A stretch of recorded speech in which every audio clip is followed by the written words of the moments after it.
Hello and welcome to the IELTS interview project. This is a service of FLTMAG, and I'm Jeffrey Samuels, and with us today is Kathleen Ousselin, who is the president of WATFL and an IELTS member, a very interesting person with a well-rounded career and a strong interest in technology for language learning. So I'd like to welcome you and thank you for joining us today. Thank you very much.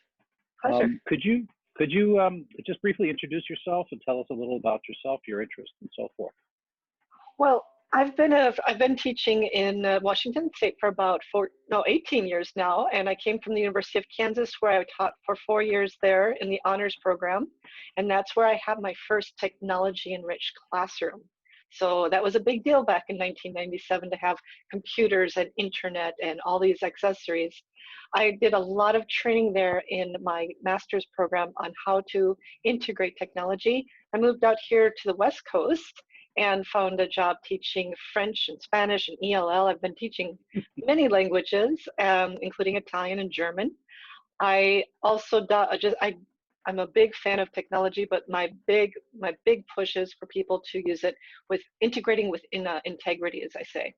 Mm-hmm. So I'm currently the digital literacy coach at my high school, and also for the state of Washington. I do for the WATFL. I'm the social media manager and the webmaster, and I do a lot of the trainings for technology in world languages. Oh, that's quite a bit. So you wear many hats. I do. Clearly.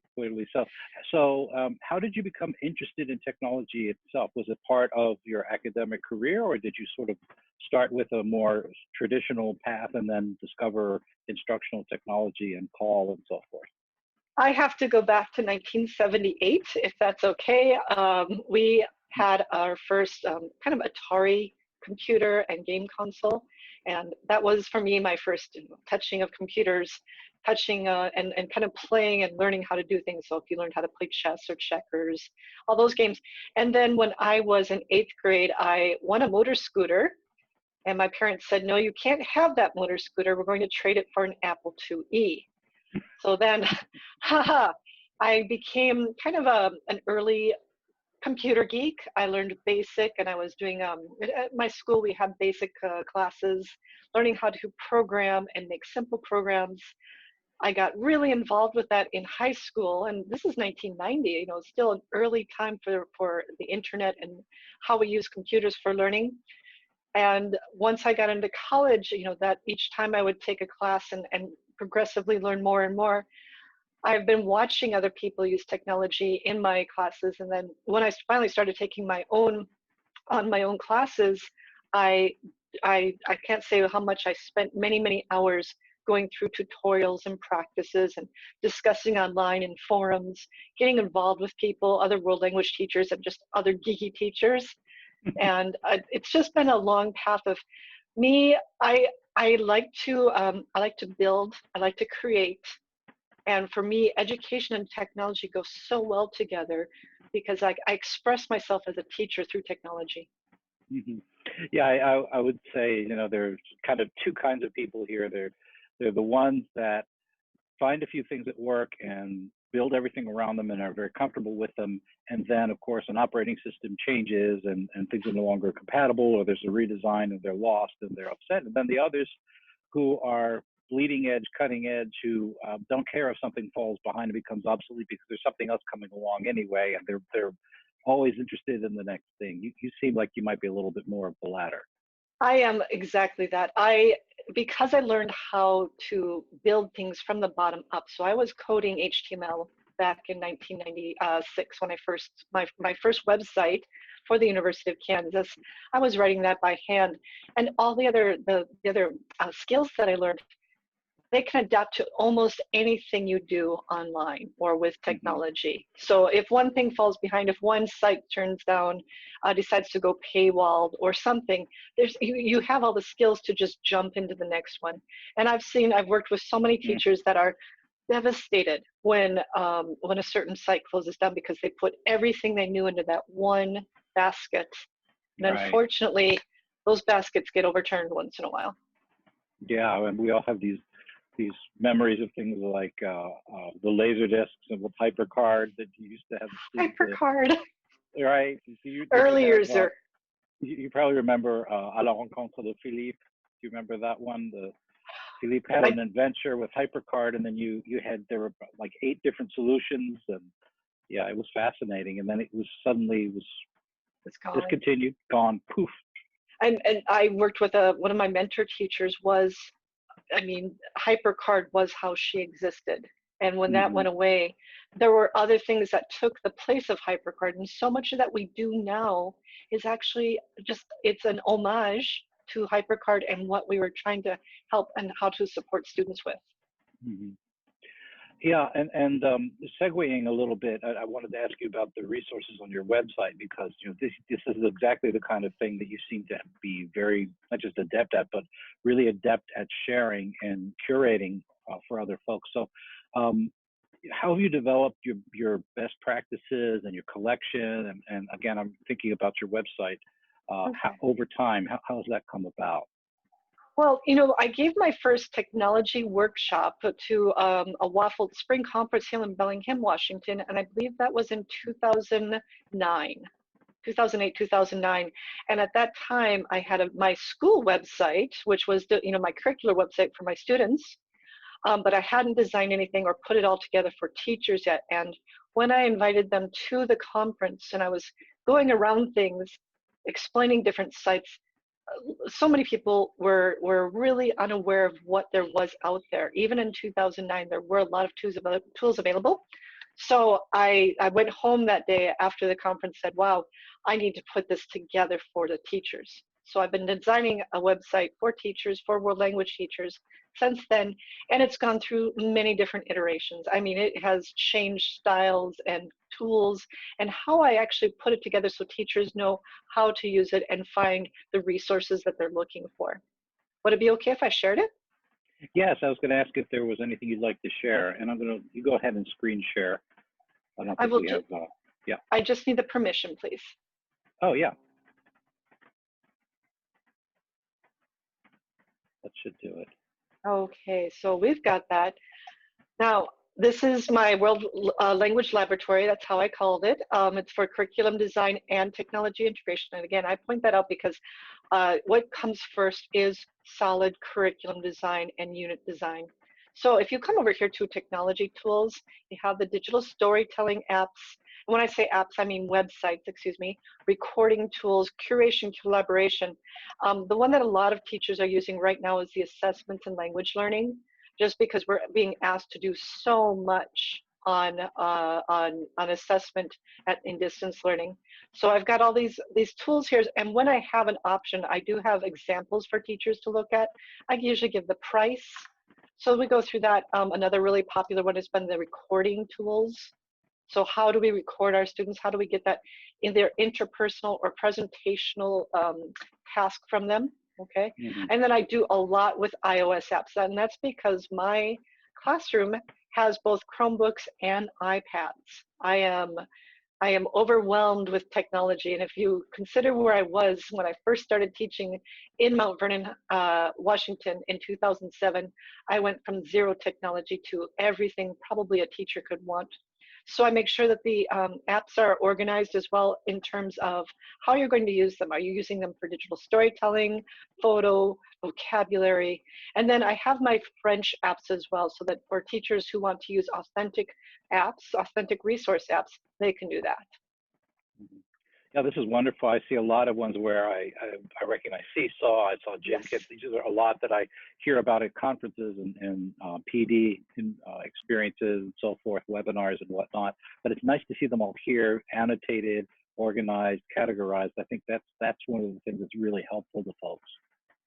And I listened to feedback because a lot of teachers would use my site in the early days, and I was putting them together just sort of, here's this, here's that.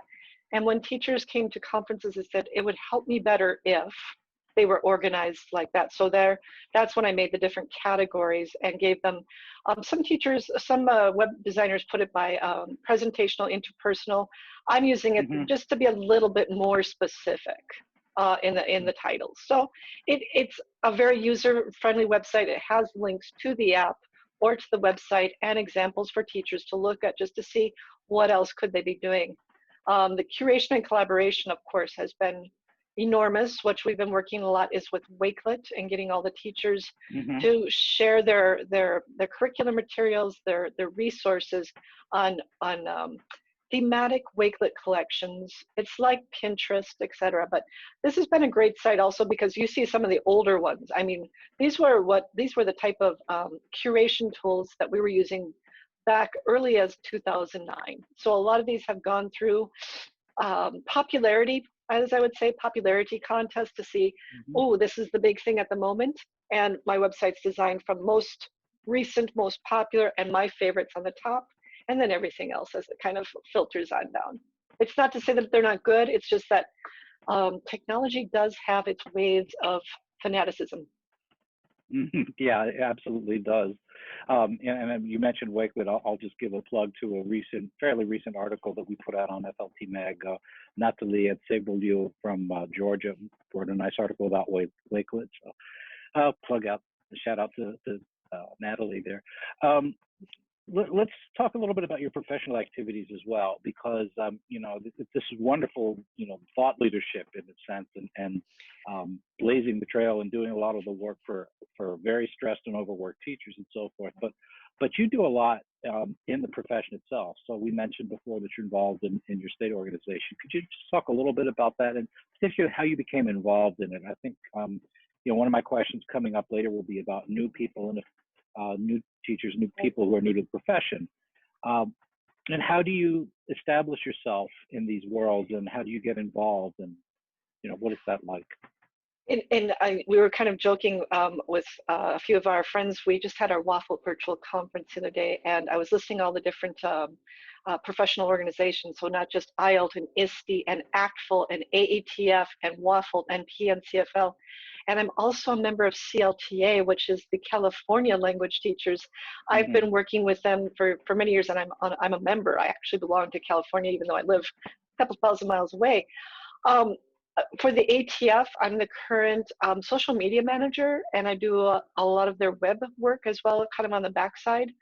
So how do I get involved? I think it was that first invitation that a mentor teacher gave to me and said, how come you haven't been to this conference yet?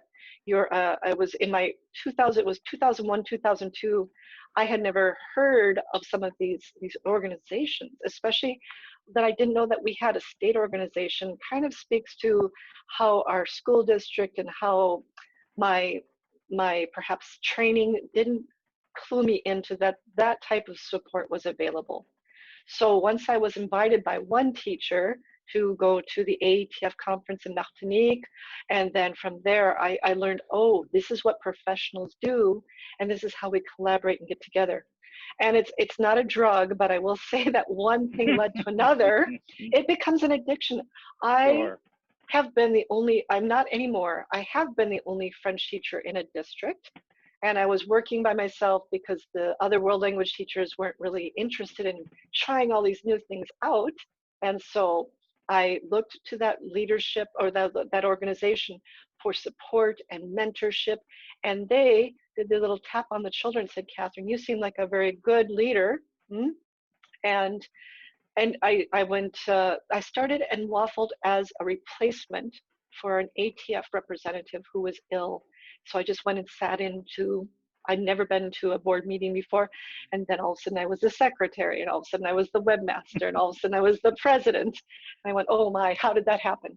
The same thing with the ATF. I went to a conference, and then I became the ATF Northwest, we have the Alaska Washington chapter.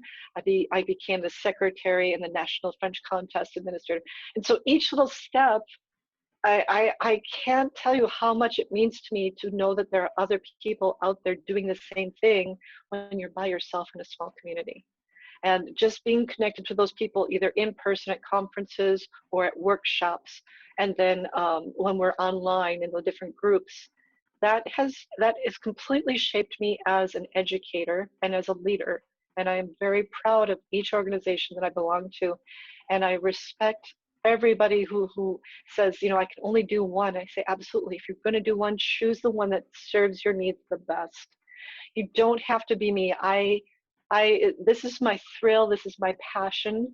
And being a part of this professional organizations it keeps me going in a very tough profession. It's good to have that absolute safety net. Yeah, there's that old adage: if you want something done, give it to someone who's busy, and there's a reason for that, right? But I do think you make a good point, right? What starts off as our support network and our professional network, where we're going to learn from colleagues and to get inspired. As that begins to happen, and you go back the next year or the next time and so forth, you start to develop a little bit more of that comfort, that familiarity. You become part of that network. Suddenly, you're inspiring other people. You're asked to do a presentation. The next thing you know, you make the mistake of attending a board meeting one day, and within 2 years, you're on the executive board. How did that happen? But it's exactly. true, it can become very addictive, and it's also okay if that's not, as they say, that's not your jam. But for people who are, like yourself, who are very motivated and very energetic, it becomes a self-fulfilling kind of snowballing thing, And I would say that we had so many appreciative comments this past weekend for the Waffle Conference, and I will say that took a lot of effort for our group of 4 people to put this whole online with recorded sessions, live sessions, exhibitor sessions, and the people who attended said, how did you do all of this? We are all so busy as teachers. And that balancing act, I will admit, sometimes I go a little bit too far on the giving it to my professional organization side and sort of not letting anything lapse at school, but just, I've taught so long that I can kind of teach with my hands tied behind my back. I don't say that in a boastful way, but it's just, I know how to teach online. And this is my opportunity to help support my teacher colleagues who are in a very stressful situation. That's so impressive that you happen to have your state, your we in Maryland, we just had ours last weekend as well. There were well more than 4 people running it, believe me. It involved rehearsing and all kinds of logistics and so forth. And I can't imagine only 4 people doing it. That's we were the 4, yeah, and I would say we were the 4 who, because we know that so many other people were busy, we were the 4 that could work together in a tight-knit group and get that done. And that's one thing that we see with organizations. They're all volunteer, most organizations, and we rely on people, but we know that they are also teachers and they have families, that they have so much things, so many other things that are involved with their lives that we did have a few teachers say, I really can't help right now. So the 4 of us bonded together and we produced something for, I would say, as almost 200 teachers that participated in our conference. And for Washington State, that is a great turnout. That is wonderful. Yeah, congratulations on that. Thank you. In the context of that, you actually mentioned something that I wanted to get into with you, which is teaching online, hybrid, blended, face-to-face. These are terms that many people did not hear until March-ish, or we're not really sure what they meant, and I think now they know. So how have you and your colleagues helped to support others who are new to the online world and to really be able to teach effectively? Because just putting content online, as we know, is not online teaching and learning. It's remote instruction, and it's not particularly effective without good, solid principles and practice. So can you tell us a little bit about what that experience has been for you and your colleagues? Absolutely. I can start from the ATF perspective. On March 13th, as we all quickly shut down, I did hear about my colleagues who shut down on a Friday and had to start on a Monday. We did not do that in my district. We waited almost a month before we started teaching to the students. And even then it was just asynchronous, okay? But what I did during that month was I contacted several of my colleagues in the ATF, people with whom I've worked with and for at conferences and workshops, and said, look, this is about to hit people in the worst possible way. Who are the people that I know in our group, in our organization, that have some experience with this idea and can start a support group? So the ATF from April, May, June had 3 different webinars. We were the first, I think, of all the I want to say this, we were the first of all the different organizations to start supporting teachers online with the webinars. And we had this cohort that followed us through right from March. We said, oh my God, what's about to happen? To April, okay, let's see, we've got some ideas now. What are some next strategies? And then we got together in May and said, okay, woof, we made it. Okay, we made it, but what's next? So that type of support was absolutely required, and it took people who had been giving workshops in person at conferences, because anytime that I wanted to give a webinar, honestly, before COVID, we're kind of wary of the idea. They didn't want to be online. They just didn't have the time. They preferred in-person experiences. Everything that happened before was what we knew as teachers, and that was kind of our mindset. And then once the ATF rolled out these webinar series, we would have 400 people attending one session. And they were in desperate need of ideas. And that's where, say, for example, I do a lot of curriculum design around technology that transferred very well into, okay, we're not going to see our students. What can we provide them to work with our presentational and our interpretive skills? And then the big old question is, what do we do about interpersonal? And we went through that talk. I did the same thing with Waffle. We had several different webinars for teachers and said, look, this is what we have. These are our tools. This is what we need to think about. This is our curriculum. How do we make those two work together so they're actually engaging the students? Because the first thing, it has to be engaging. It cannot be Google form after Google form after Google form. It is right. Quizlet after Quizlet. That does not, it gets through, it jumps the hoops. But we knew that we needed to do more for our students than just jump through the hoops and check that box. Okay, they did the preterite, wow, okay.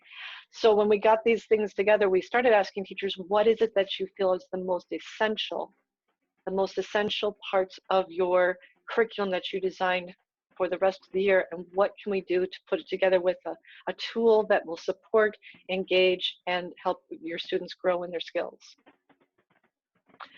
Working through all those webinars was interesting because I saw the East Coast people and the West Coast people, and especially my little corner of the West Coast, we were doing things completely differently. And I was watching a lot of what was like the results about Zoom bombing and all these other experiences that teachers had. And you saw them kind of across the nation and go, okay, so let's get ready on the West Coast, because we're going to see a lot of these similar things with students with the Wi-Fi and their connectivity and different devices.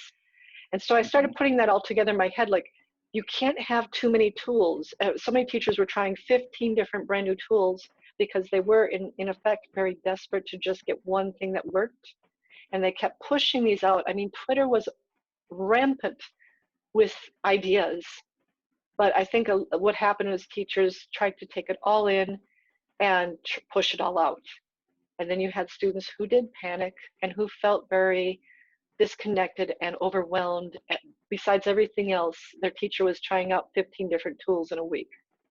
So then we took those reflection ideas and we built the next series for the fall webinar.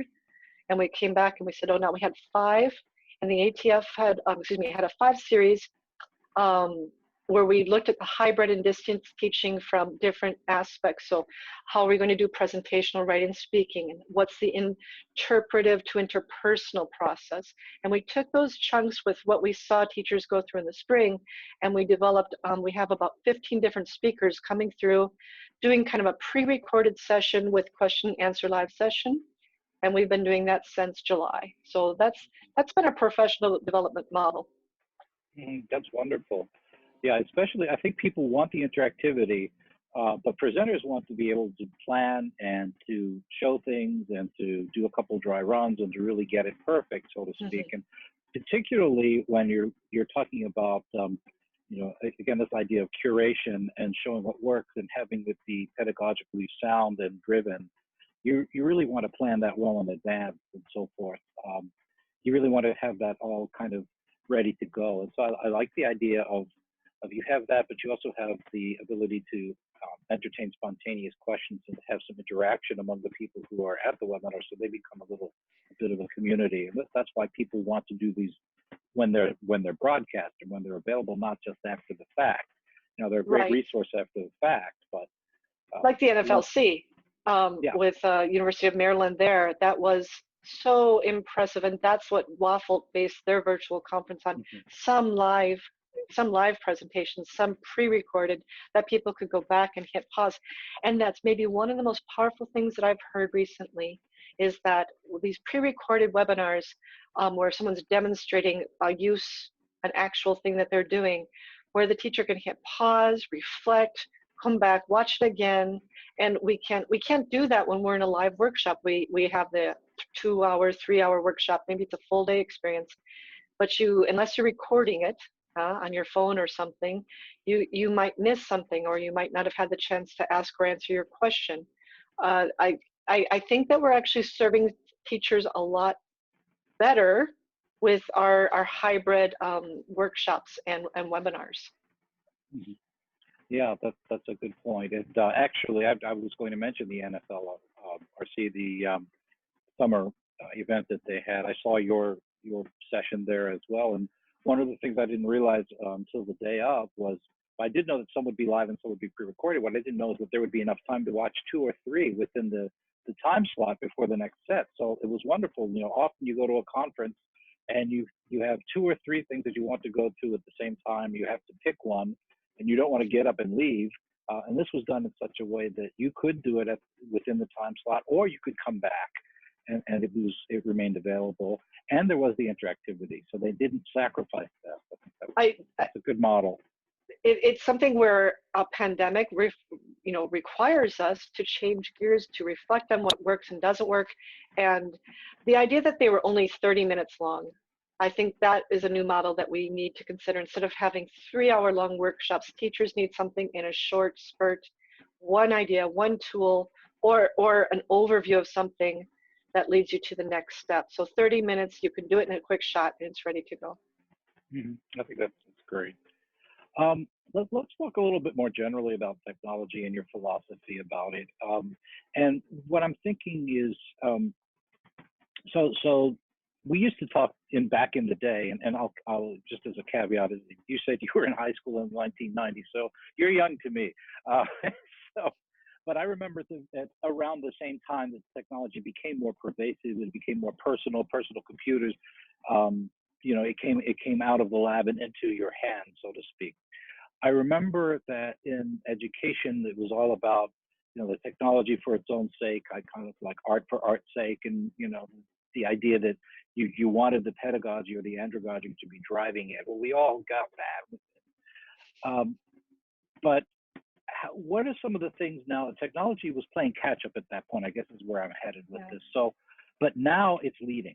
So what are some of the things that you think that we as language instructors can do maybe almost better in a technology mediated way than in a more straightforward, just interpersonal, face-to-face way?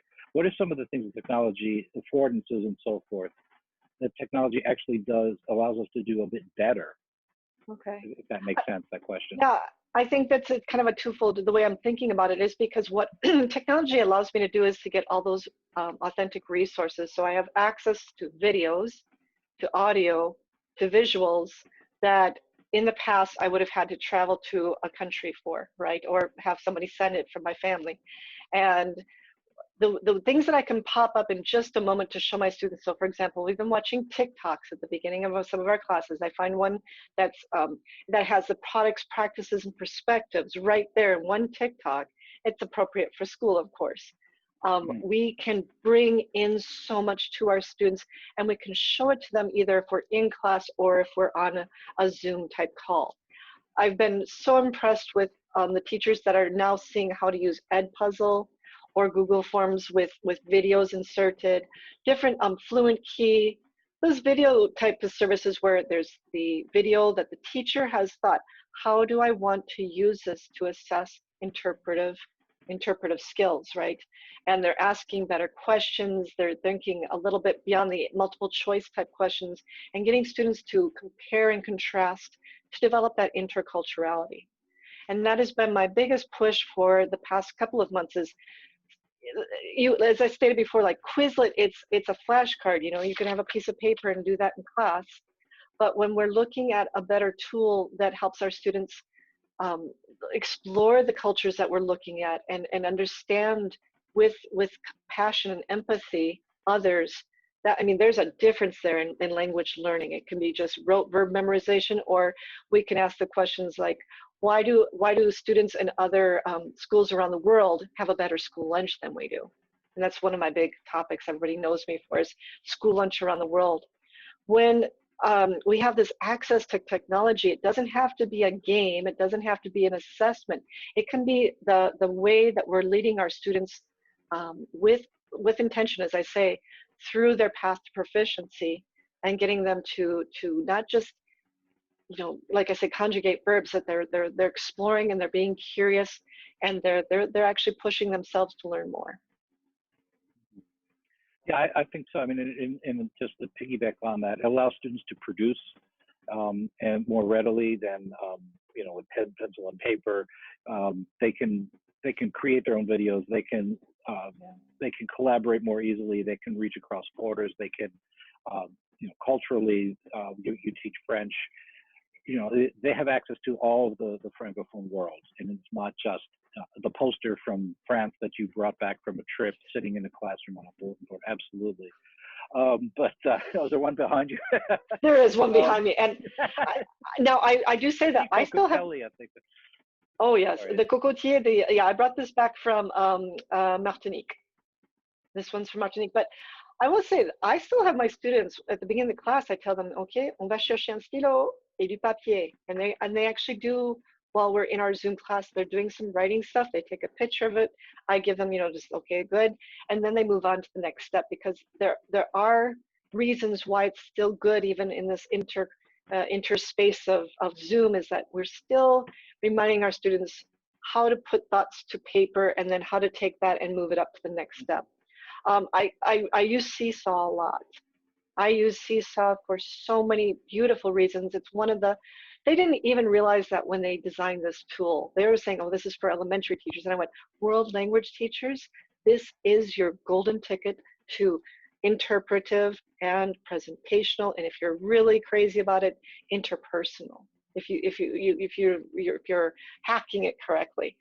And so when we're asking our teachers to go beyond that basics of technology, and not just try and push curriculum out there, you finding the tools that maybe someone didn't promote to you as a world language teacher, but you go, oh, you know what I could do with that, and that's where the ideas start exploding.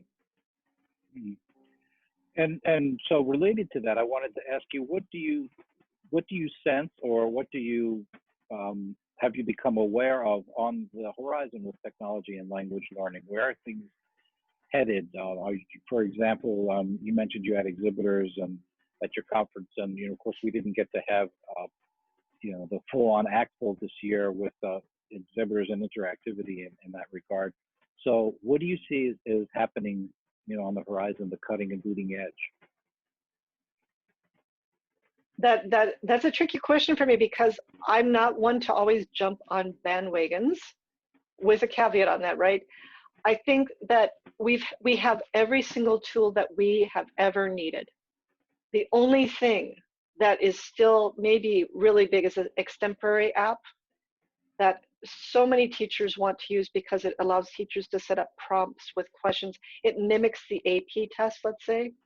That's the big one right out there. And I know that unfortunately a lot of teachers can't afford that, or districts won't buy it, or it's blocked because of privacy reasons. But we need something more like that to kind of fill up our basket of goodies. This idea of how do we make interpersonal happen?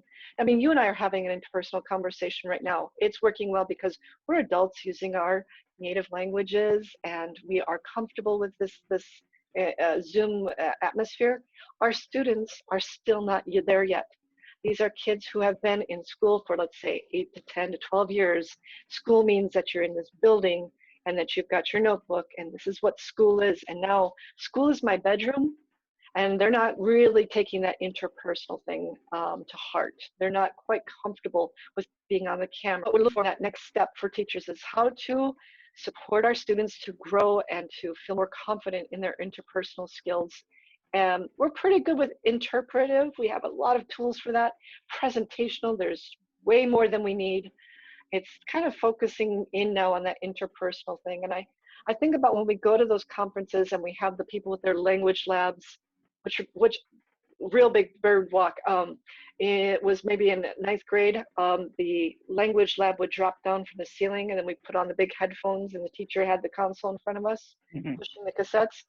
So I see still that that's a big deal at universities, is that you want to buy this whole massive language lab, and to get your students to teach and to practice with each other. I think, wow, we just had to design the whole language lab ourselves with the tools that are out there that are either free or subscription based. So I look at that and go, I love the ACTful exhibitor hall. I love walking around and seeing all the different tech tools and the ideas, but in truth, we have everything we need. We just need to learn how to design better experiences for our students with the tools that we have, and learn how to harness them a little bit better. I love exhibitors. Please don't get me wrong. Oh, sure, sure. You know, one of the things I've been struck with, I've seen a couple of presentations within the last 2 years-ish or so about augmented reality and virtual reality, and you know, these are fascinating. I often wonder about students, though. How are they going to get the support? How are they going to become comfortable and familiar with this? To what extent will they be able to do more than just consume the experience, but to become more interactive? And you know, you mentioned the 3 modes. I think that's a good way of framing the question. And at some point, perhaps this will just be, it'll start in first grade, and then by the time they get to high school and college, well, they'll just be used to that. Maybe it'll be built in, who knows? But I think, you know, that's a place where things are headed, but does it have staying power? It's the real question, right? Oh my goodness, I might get in trouble with many of my good colleagues. I don't know that that is the most important thing right now, the augmented reality, the virtual reality. We have some Google Cardboards in my class, and I use them once in a while to just show them some things. I do the guided process, asking the questions. What I want them to do is to be able to go out into their community and take the pictures and make the videos and narrate them for language learners around the world who are working on English, right? That would be my way of making them creators. But if I'm doing something, the virtual reality goggles are not the basis of any unit. They're just there kind of as gimmicks. I'm sorry. I don't find that they're particularly powerful for what we're doing. I think they're amazing. I love them. They're not the thing that's going to change or revolutionize world language learning. Yeah. Well, yeah. Let me say, you know, you're being interviewed for your opinion and your expertise, and you're allowed to not be on every bandwagon. That's certainly the case. I'm sure that there are folks who are well involved in AR and VR who might feel they are, and they do amazing. Yeah. Well, not everything's for everyone, right? Right. And that's, I don't wish to be, you know, quoted as the expert on this. I say it's great to use. Please use it. Know how to use it. Right. If you're doing it effectively, if it's pedagogically driven, if your students are having the outcomes that you intend to have, it's aligned to your learning outcomes, your students are increasing measurably their linguistic acquisition and their, you know, moving up levels of proficiency, and that's a result of this intervention, then great. As long as it's sound, then it makes sense. Absolutely. It's kind of like the buzzwords that happen in the Bitmoji classrooms. Every single teacher all of a sudden decided that their students must have a Bitmoji classroom. I said, okay, but I mean, it looks beautiful. You've done so much work with that. What does it actually do to help our students? It helps me relieve my tension. I love putting little furniture everywhere, but I have to make sure that the first thing is that it's purposeful for my students. Right. I think, you know, absolutely. And it's not that we have endless amounts of time, right? So it's got to be, you know. Not these days, no. And not most years, no. In fact, never. Teachers are, and that's where I worry sometimes, is that maybe we gave too much professional development or too many tools or too many ideas, because that's where teachers started trying to do everything and felt burned out by it. And that was a real worry, where teachers were feeling like nothing's working, I'll try something else. And I said, wait, let's just come back and look at the tool you chose and try and figure out how you approached it and what your outcomes were. And let's just look at it one more time, try and figure that out. So I have two and one last question, just to wrap things up, and that is about advice. Any advice that you would like to give either to colleagues who are, and we talked a little bit about the pandemic and the change to online teaching and learning, but any advice for colleagues in that regard, and also any advice for those who are maybe starting out in the field of language learning and technology, or looking to integrate technology a bit more into their practice, teachers who are becoming more comfortable with technology? There's some really great questions in there. I always say, please join either your state or world language, your state world language organization, or your language specific organization. ACTFL, of course. ISTE is not world language related, but if you're really into technology, go that route, you know. And then of course IELTS, if you're just even looking for that support on what to do with this. I've been really impressed with how IELTS talks to K-12 teachers and also higher ed teachers, and then how we get together. I've worked with Lauren Rosen, and those are two worlds that came together. What I've learned from Lauren is how to design with this intention that the tool doesn't do anything but help the students advance in their skills. It doesn't make it better. So as you're a new teacher, maybe start with that core 4. That's what we call it in our district. Something for interpretive, something for presentational, or a tool that can do both. And then look for the things that are there that you're always going to use, that your students can rely on. And if you try not to go too fancy, you know, in that first couple of years, just look at it, find it out, tweak it, take your lessons and your units, try putting it in different places. So if you can only use a tool once over your whole year, do you think you really need that tool? If it's just a one-time, one-shot type of tool, was it worth your stress or the student's stress learning it? And as we go through, and I'm going to say this, this is our first year teaching in a pandemic, and I'm really expecting it to be our last. When you're designing your units for non-pandemic times, always look at those essential questions and those can-do statements, and really look into the interculturality goals that you have for your students. Work through all of that first, and then what are the tools that you see that might help support your students towards those goals? Play around with it yourself. Try and do it as a learner, because in my head, all of my technology ideas work for me, but it's until someone sends me their version of something and I have to do it as a learner for the first time that I understand what our students are going through. Even when we're in class and the students have the iPads and the Chromebooks and they're doing all these things, I need to remember that no technology is something you upload a picture or a video to, and it's not, they didn't grow up with it as a learning tool per se. All the apps that they have for kids, yes, but that's not for grade, right? That's for play and that's for distraction. What we're asking the students is to become creators with the language and express their opinions, their preferences, and their souls in a different language. So it's a little bit more than just Oregon Trail, as we say back in the days. Yes, yes, absolutely. Yeah, well, thank Good you memories. for that. Yeah, right. There's a bad joke about dying from dysentery in there, but we won't go that far. But on that lovely note, thank you so much for sitting down with me, for having this conversation. It's been wonderful. Again, this was Kathleen Ousselin, and I'm Jeff Samuels, and this is part of our IELTS interview project as part of the FLTMAG, which you can find online, both of those, IELTS.org and FLTMAG.org. And thank you once again. I'm sure that we will run into each other at some conference, some real face-to-face, actual getting together in the future, hopefully sooner rather than later. Right. All right, thank you.